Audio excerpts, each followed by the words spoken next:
लगता कि स्टूडेंट किसान सारे धरनिਆਂ ਜੋਗੇ ਰਹਿ ਗਏ।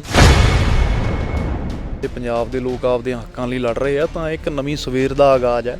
ਸੋ ਬਿੱਲੇ ਬਾਈ ਉਹਨੀ ਬੈਠੇ ਆ 10 ਦਿਨ ਹੋ ਗਏ ਇੱਥੇ ਲਗਾਤਾਰ ਸੁਣਵਾਈ ਨਹੀਂ ਕੋਈ, ਇੱਥੇ ਵੀ ਨਹੀਂ ਤੇ ਉੱਥੇ 8 ਮਹੀਨੇ ਹੋ ਗਏ ਉੱਥੇ ਵੀ ਨਹੀਂ।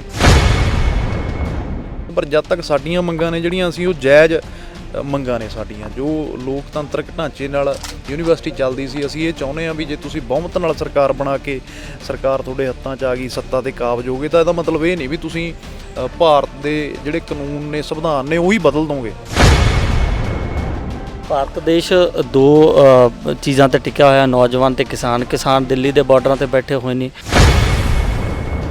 ਅੱਜ ਇਹੀ ਲੋਕਤੰਤਰਕ ਢਾਂਚਾ ਬਣਾਇਆ ਹੋਇਆ ਸਾਡੀਆਂ ਇੱਕ ਵਿਸ਼ੇਸ਼ ਲੋਕਾਂ ਦੇ ਹੱਥ 'ਚ ਜਾ ਕੇ ਸਾਡੀਆਂ ਯੂਨੀਵਰਸਿਟੀਆਂ ਨੂੰ ਸਾਡੇ ਤੋਂ ਖੋਹਣ ਤੱਕ ਆ ਗਿਆ, ਸਾਡੇ ਜ਼ਮੀਨਾਂ ਸਾਡੇ ਤੋਂ ਖੋਹਣ ਤੱਕ ਆ ਗਿਆ।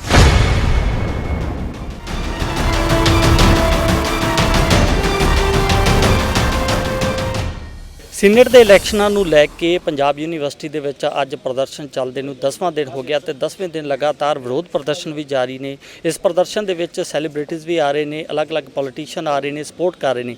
ਅੱਜ ਇੱਥੇ ਜਸ ਬਾਜਵਾ ਪਹੁੰਚੇ ਹੋਏ ਨੇ। ਜਸ ਭਾਈ, ਤੁਸੀਂ ਅੱਜ ਇੱਥੇ ਪਹੁੰਚੇ ਹੋਏ ਹੋ, 10ਵਾਂ ਦਿਨ ਹੈਗਾ ਪ੍ਰੋਟੈਸਟ ਦਾ। ਲੱਗਦਾ ਕਿ ਸਟੂਡੈਂਟ ਕਿਸਾਨ ਸਾਰੇ ਧਰਨਿਆਂ ਜੋਗੇ ਰਹਿ ਗਏ, ਝੰਡਾ ਚੱਕ ਕੇ ਚੱਕਣ ਜੋਗੇ ਰਹਿ ਗਏ, ਸਰਕਾਰ ਤਾਂ ਕੋਈ ਸੁਣਦੀ ਨਹੀਂ, ਨਾ ਪ੍ਰਸ਼ਾਸਨ ਸੁਣਦਾ।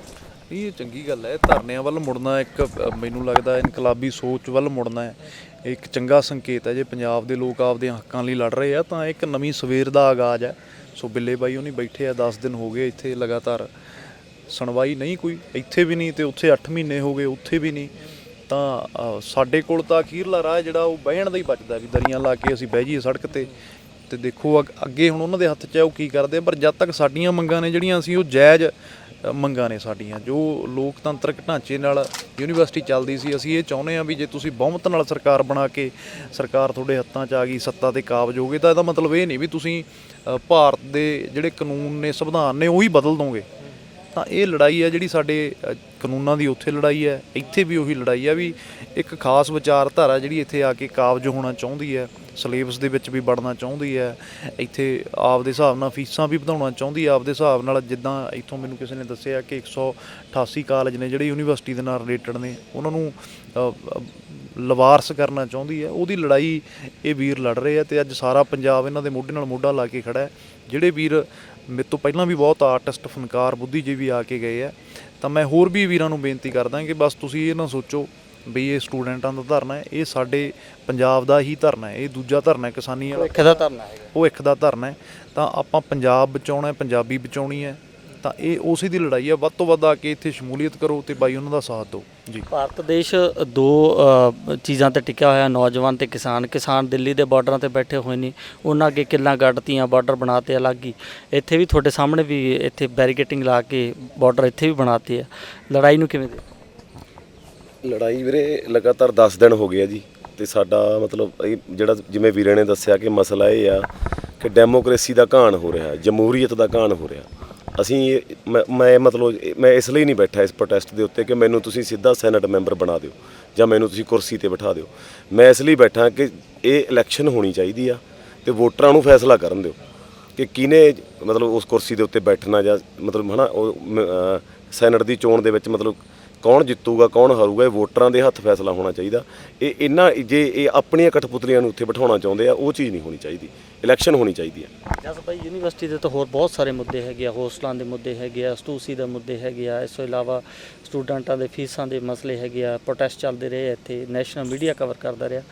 ਕਿਵੇਂ ਦੇਖਦੇ ਹੋ ਸਟੂਡੈਂਟ ਅਗਰ ਇਹਨਾਂ ਚੀਜ਼ਾਂ 'ਚ ਹੀ ਉਲਝਿਆ ਰਿਹਾ ਤੇ ਪੜ੍ਹੂਗਾ ਕਦੋਂ? ਤੁਹਾਨੂੰ ਲੱਗਦਾ ਕਿ ਸਰਕਾਰਾਂ ਨੂੰ ਸੋਚਣਾ ਚਾਹੀਦਾ ਕੁਛ ਨਾ ਕੁਛ, ਇਹਨਾਂ ਨੂੰ ਪੜ੍ਹਨ ਦੇ ਮੌਕੇ ਦੇਣ, ਨਾ ਕਿ ਇਹ ਪ੍ਰੋਟੈਸਟ 'ਤੇ ਬੈਠੇ ਰਹਿਣ ਵਿਚਾਰੇ? ਦੇਖੋ ਉਹੀ ਗੱਲ ਹੈ ਕਿ ਲੋਕ ਕਾਲਜਾਂ 'ਚ, ਸਕੂਲਾਂ 'ਚ ਇੱਕ ਵਿੱਦਿਆ ਗ੍ਰਹਿਣ ਕਰਨ ਆਉਂਦੇ ਆ, ਤੇ ਜਿਹੜੇ ਸਾਡੇ ਟੀਚਰ ਹੁੰਦੇ ਆ ਉਹ ਸਾਡੇ ਗੁਰੂ ਹੁੰਦੇ ਆ, ਤੇ ਸਕੂਲ ਇੱਕ ਸਾਡਾ ਮੰਦਰ ਹੁੰਦਾ। ਸਾਨੂੰ ਸਕੂਲਾਂ 'ਚ ਇਹ ਪੜ੍ਹਾਇਆ ਗਿਆ ਕਿ ਲੋਕਤੰਤਰਕ ਢਾਂਚੇ ਦੇ ਅਧੀਨ ਅਸੀਂ ਸਾਰੇ ਚੱਲਦੇ ਹਾਂ ਤੇ ਲੋਕਾਂ ਦੁਆਰਾ ਚੁਣੀ ਹੋਈ ਸਰਕਾਰ ਨੂੰ ਅਸੀਂ ਸਵਾਲ ਕਰਨਾ ਚਾਹੁੰਦੇ ਹਾਂ।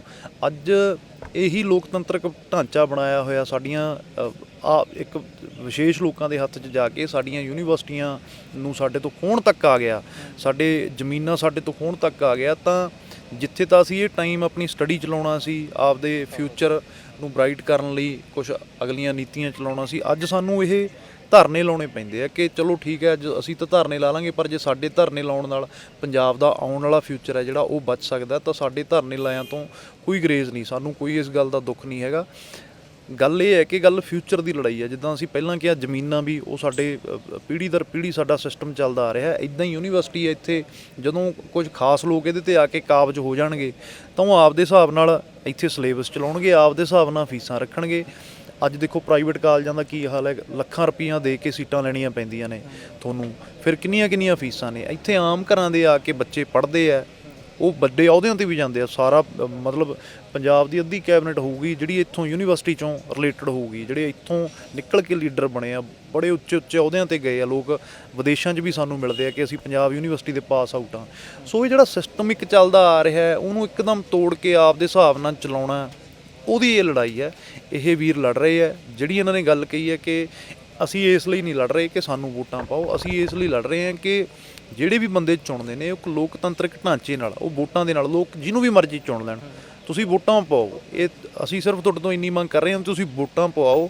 ਲੋਕ ਚਾਹੇ ਤੁਹਾਡੇ ਬੰਦਿਆਂ ਨੂੰ ਚੁਣ ਲੈਣ, ਸਾਨੂੰ ਕੋਈ ਦੁੱਖ ਨਹੀਂ ਉਸ ਗੱਲ ਦਾ, ਪਰ ਪਾਰਸ਼ੈਲਿਟੀ ਨਾਲ ਸਭ ਕੁਝ ਹੋਣਾ ਚਾਹੀਦਾ। ਸੋ ਇਹ ਲੜਾਈ ਹੈ ਜਿਹੜੀ ਹੱਕਾਂ ਦੀ ਲੜਾਈ ਹੈ, ਇਹ ਭਰਾ ਬੈਠੇ ਲੜ ਰਹੇ ਆ ਤੇ ਅਸੀਂ ਇਹਨਾਂ ਦੇ ਨਾਲ ਹਾਂ ਜੀ। ਬਿੱਲੇ ਬਾਈ ਤੋਂ ਸਵਾਲ ਹੈ। ਬਿੱਲੇ ਬਾਈ, ਕੀ ਲੱਗਦਾ ਤੁਹਾਡੇ ਤੋਂ ਪਹਿਲਾਂ ਵੀ ਦਹਾਕਿਆਂ ਤੋਂ ਲਗਾਤਾਰ ਸਿਸਟਮ ਦੇ ਖਿਲਾਫ ਸਟੂਡੈਂਟ ਲੜਾਈ ਲੜਦੇ ਆਏ ਆ, ਤੁਸੀਂ ਵੀ ਲੜਦੇ ਆਏ ਹੋ, ਅੱਗੇ ਵੀ ਤੁਹਾਡੇ ਤੋਂ ਲੜਦੇ ਰਹਿਣਗੇ। ਅਸੀਂ ਸਾਰੀ ਉਮਰ ਸਿਸਟਮ ਦੇ ਖਿਲਾਫ ਹੀ ਲੜਾਈ ਲੜਦੇ ਆਉਣਾ ਜਾਂ ਕਦੇ ਸਿਸਟਮ ਦਾ ਆਨੰਦ ਵੀ ਲੈਣਾ? ਕੀ ਲੱਗਦਾ ਤੁਹਾਨੂੰ ਲੱਗਦਾ ਕਿ ਸਿਸਟਮ ਐਸਾ ਬਣਨਾ ਕਦੇ ਤਾਂ ਬਣੇ, ਕਦੇ ਤਾਂ ਜ਼ਮੀਨ ਤੇ ਦਿਖੇ ਇਹ ਸਿਸਟਮ ਜਿਹਨੂੰ ਅਸੀਂ ਵੀ ਕਹੀਏ ਵੀ ਕੈਨੇਡਾ ਦੇ ਵਿੱਚ ਬਹੁਤ ਵਧੀਆ ਸਿਸਟਮ? ਨਹੀਂ, ਸਿਸਟਮ ਦਾ ਆਨੰਦ ਲੈਣ ਲਈ ਵੀਰੇ ਗੱਲ ਤਾਂ ਉਹੀ ਹੈ ਨਾ, ਜਮਹੂਰੀਅਤ ਸੀਗੀ, ਲੋਕਤੰਤਰ ਸੀਗਾ। ਇਹ ਸਵਾਲ ਮੈਂ ਤਾਂ ਤੁਹਾਨੂੰ ਕੀਤਾ ਕਿਉਂਕਿ ਅਸੀਂ ਕੈਨੇਡਾ, ਅਮਰੀਕਾ, ਇਹ ਇਸ ਤਰ੍ਹਾਂ ਦੇ ਦੇਸ਼ਾਂ ਦੀਆਂ ਗੱਲਾਂ ਸੁਣਦੇ ਹਾਂ ਤਾਂ ਉੱਥੇ ਕਹਿੰਦੇ ਸਿਸਟਮ ਵੀ ਬਹੁਤ ਵਧੀਆ ਜੀ, ਉੱਥੇ ਤਾਂ ਪ੍ਰਧਾਨ ਮੰਤਰੀ ਵੀ ਲਾਈਨ 'ਚ ਲੱਗੇ ਹੋਏ ਆ। ਇੱਥੇ ਤਾਂ ਸਾਰੇ ਸਿਸਟਮ ਦੇ ਖਿਲਾਫ ਨਹੀਂ, ਉਹੀ ਆਪਾਂ ਤਾਂ ਇਹੀ ਕੋਸ਼ਿਸ਼ ਕਰ ਰਹੇ ਹਾਂ ਨਾ ਵੀਰੇ ਵੀ ਪੰਜਾਬ ਪੱਖੀ ਬੰਦੇ ਆ ਜਿਹੜੇ ਬੋਲਣ ਵਾਲੇ ਬੰਦੇ ਨੇ ਵੀ ਉਹ ਸੈਨੇਟ ਦੇ ਵਿੱਚ ਆਉਣ। ਚਲੋ ਆਪਾਂ ਇਕੱਲੀ ਯੂਨੀਵਰਸਿਟੀ ਦੀ ਗੱਲ ਕਰ ਲੈਂਦੇ ਹਾਂ। ਜੇ ਉਹ ਸੈਨੇਟ ਦੇ ਵਿੱਚ ਆਉਣਗੇ ਤਾਂ ਜਿਹੜੇ ਯੂਨੀਵਰਸਿਟੀ ਦੇ ਜਿੰਨੇ ਵਿਦਿਆਰਥੀਆਂ ਨਾਲ ਸੰਬੰਧਿਤ ਕੰਮ ਕਰਨੇ, ਜਿਵੇਂ ਹੁਣ ਦੇਖੋ ਤੁਸੀਂ ਯੂਨੀਵਰਸਿਟੀ ਹਾਲੇ ਇਹ ਯੂਨੀਵਰਸਿਟੀ ਬੰਦ ਪਈ ਹੈ ਹਾਲੇ ਤੱਕ। ਹੁਣ ਯੂਨੀਵਰਸਿਟੀ ਰੀਓਪਨ ਦੀ ਡਿਮਾਂਡ ਵੀ ਸਾਡੇ ਇਸ ਮੰਚ ਤੋਂ ਉੱਠ ਰਹੀ ਹੈ ਵਾਰੀ ਹੈ ਨਾ। ਬਾਕੀ ਦੀਆਂ ਯੂਨੀਵਰਸਿਟੀਆਂ 'ਚ ਜਿਹੜਾ ਜਿਵੇਂ ਜੇ ਤੁਸੀਂ ਪਟਿਆਲਾ ਯੂਨੀਵਰਸਿਟੀ ਦੀ ਗੱਲ ਕਰੋ, ਹੋਸਟਲ ਖੁੱਲ੍ਹੇ ਨੇ, ਲੋਕ ਉੱਥੇ ਨਾਰਮਲ ਚੱਲ ਰਿਹਾ ਕੰਮ ਕਰ। ਤਾਂ ਇਹ ਕੋਵਿਡ ਦੇ ਵੇਲੇ ਤੋਂ ਮੰਨ ਲਓ ਤੁਸੀਂ ਅੱਜ ਤੋਂ ਮੈਨੂੰ ਲੱਗਦਾ ਵੀ 1.5 ਸਾਲ ਹੋ ਗਿਆ ਹੁਣ, ਇੱਕ 1.5 ਸਾਲ ਤੋਂ ਯੂਨੀਵਰਸਿਟੀ ਪ੍ਰੋਪਰ ਬੰਦ ਪਈ ਆ, ਖੋਲ੍ਹ ਨਹੀਂ ਰਹੇ। ਸਾਰੇ ਦੇਸ਼ ਦੇ ਵਿੱਚ ਚੋਣਾਂ ਹੋਈ ਜਾਂਦੀਆਂ ਨੇ, ਆਮ ਚੋਣਾਂ ਹੋਈਆਂ, ਬੰਗਾਲ ਦੀਆਂ ਚੋਣਾਂ ਹੋਈਆਂ, MC ਦੀਆਂ ਚੋਣਾਂ ਹੋ ਰਹੀਆਂ, ਲੋਕਲ ਬੋਡੀਜ਼ ਦੀਆਂ ਚੋਣਾਂ ਹੋ ਰਹੀਆਂ, ਕੁੰਭ ਦੇ ਮੇਲੇ ਹੋਈ ਜਾਂਦੇ ਨੇ, ਸਾਰਾ ਕੁਝ ਹੋਈ ਜਾਂਦਾ। ਪਰ ਜਿੱਥੇ ਇਹਨਾਂ ਨੂੰ ਇਹ ਪਤਾ ਨਾ ਵੀ ਜੇ ਲੋਕ ਇੱਥੇ ਆ ਕੇ ਕਲਾਸਾਂ ਦੇ ਵਿੱਚ ਆ ਕੇ ਪੜ੍ਹਨਗੇ, ਇੱਕ ਦੂਜੇ ਨੂੰ ਮਿਲਣਗੇ ਤਾਂ ਲਾਮਬੰਦ ਵੀ ਹੋਣਗੇ। ਤਾਂ ਇਹ ਚੀਜ਼ਾਂ ਸਾਰੀਆਂ ਜਿਹੜੀਆਂ ਇਹਦੇ 'ਤੇ ਅਟੈਕ ਕੀਤਾ ਜਾ ਰਿਹਾ, ਲੋਕਤੰਤਰ ਦਾ ਜਿਹੜਾ ਘਾਣ ਆ ਉਹ ਸਭ ਤੋਂ ਮਾੜੀ ਚੀਜ਼ ਆ। ਜਸ ਬਾਈ ਤੋਂ ਇਹੀ ਸਵਾਲ ਹੈ, ਸਾਰੇ ਦੇਸ਼ ਦੇ ਵਿੱਚ ਬਾਈ ਨੇ ਵੀ ਕਿਹਾ ਵੀ ਚੋਣਾਂ ਹੋ ਰਹੀਆਂ, ਕੱਲ੍ਹ ਜਦੋਂ ਇੱਥੇ ਇਲੈਕਸ਼ਨ ਉਦੋਂ ਕਰੋਨਾ ਦਾ ਕੀੜਾ ਦੰਦੀ ਫੜਦਾ।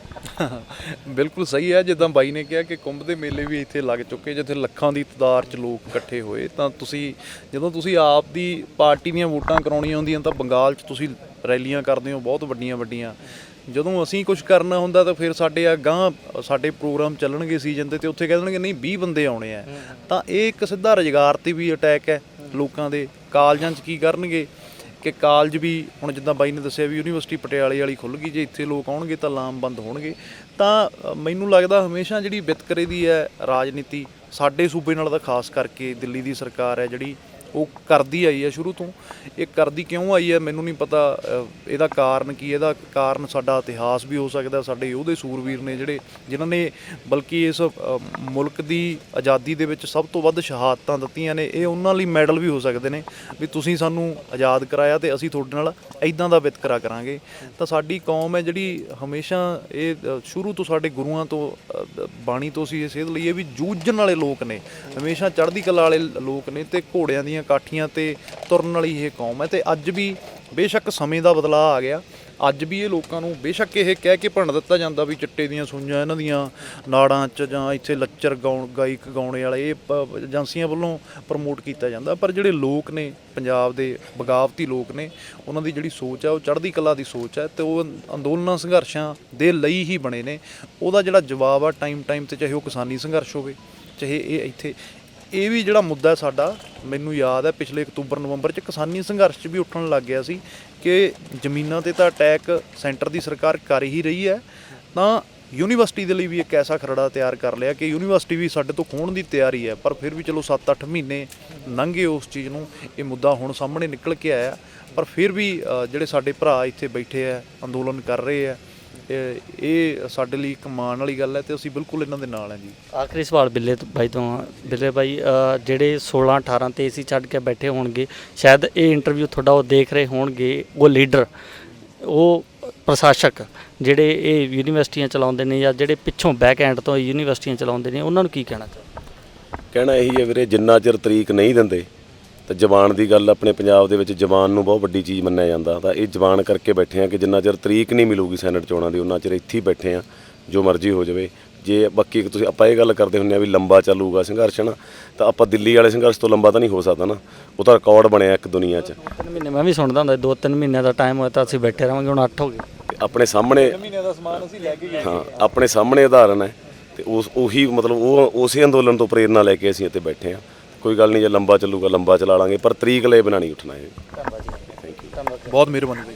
ਕੈਮਰਾਮੈਨ ਦੀਪਕ ਦੇ ਨਾਲ ਰਵਿੰਦਰ ਸਿੰਘ, ਦੈਨਿਕ ਸਵੇਰਾ ਟੀਵੀ, ਚੰਡੀਗੜ੍ਹ। ਅਲੀਸ਼ਾ ਬੇਗਮ, ਇੱਕ ਔਰਤ ਦਾ ਦੁੱਖ ਇੱਕ ਔਰਤ ਹੀ ਸਮਝ ਸਕਦੀ ਹੈ। ਰੂਹਾਨੀ ਅਤੇ ਕਾਲੀ ਸ਼ਕਤੀਆਂ ਦੀ ਮਾਲਕਨ, ਦੁਨੀਆ ਦਾ ਸਭ ਤੋਂ ਚਮਤਕਾਰੀ ਇਲਮ ਮੇਰੇ ਕੋਲ ਹੈ, ਮੇਰੇ ਕੀਤੇ ਨੂੰ ਕੋਈ ਕੱਟ ਨਹੀਂ ਸਕਦਾ। ਕਾਲਾ ਇਲਮ ਕਰਨਾ ਅਤੇ ਤੋੜਨਾ ਹਰ ਇੱਕ ਦੇ ਵੱਸ ਦੀ ਗੱਲ ਨਹੀਂ। ਪਰੇਸ਼ਾਨੀ ਜਿਵੇਂ ਲਵ ਮੈਰਿਜ, ਪਤੀ ਪਤਨੀ 'ਚ ਝਗੜਾ, ਸੌਤਨ ਦੁਸ਼ਮਣ ਤੋਂ ਛੁਟਕਾਰਾ, ਤਲਾਕ ਕੇਸ, ਬੁਰੇ ਸੁਪਨੇ, ਵਿਦੇਸ਼ ਯਾਤਰਾ, ਬੁਰੀ ਸੰਗਤ ਜਾਂ ਨਸ਼ਾ ਛੁਡਾਉਣਾ, ਬਿਮਾਰੀ 'ਚ ਦਵਾ ਨਾ ਲੱਗਣਾ। ਵਸ਼ੀਕਰਨ ਇੱਕ ਸੱਚਾਈ ਹੈ, ਵਸ਼ੀਕਰਨ ਕਰਵਾਓ, ਮਨ ਚਾਹਾ ਪਿਆਰ ਪਾਓ। ਕੀ ਤੁਹਾਡੀ ਕਿਸਮਤ 'ਚ ਲੋਟਰੀ ਦਾ ਯੋਗ ਹੈ ਜਾਂ ਨਹੀਂ? ਸੱਚਾਈ ਜਾਣੋ, ਲੋਟਰੀ ਨੰਬਰ ਪਾਓ, ਭਾਵੇਂ 649 ਹੋਵੇ ਜਾਂ ਲੋਟੋ ਮੈਕਸ। 11 ਘੰਟੇ 'ਚ ਕਰਵਾਓ ਹਰ ਪਰੇਸ਼ਾਨੀ ਦਾ ਹੱਲ ਘਰ ਬੈਠੇ। ਅਸ਼ਟਾਮ ਪੇਪਰ ਤੇ ਲਿਖ ਕੇ ਲਵੋ ਕੰਮ ਦੀ ਗਾਰੰਟੀ। ਜਾਂ ਕਹਿਣੇ ਤੋਂ ਬਾਹਰ ਹੈ, ਤੁਰੰਤ ਸੰਪਰਕ ਕਰੋ, ਤੁਹਾਡੀ ਹਰ ਗੱਲ ਗੁਪਤ ਰੱਖੀ ਜਾਵੇਗੀ। ਅਲੀਸ਼ਾ ਬੇਗਮ।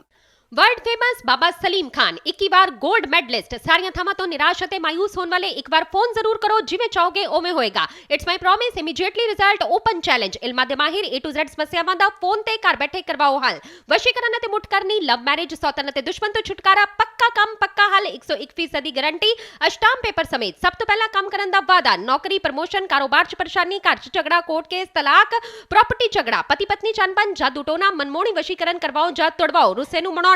ਹੁਣੇ ਕਾਲ ਕਰੋ ਬਾਬਾ ਸਲੀਮ ਖਾਨ 98 199 37 467।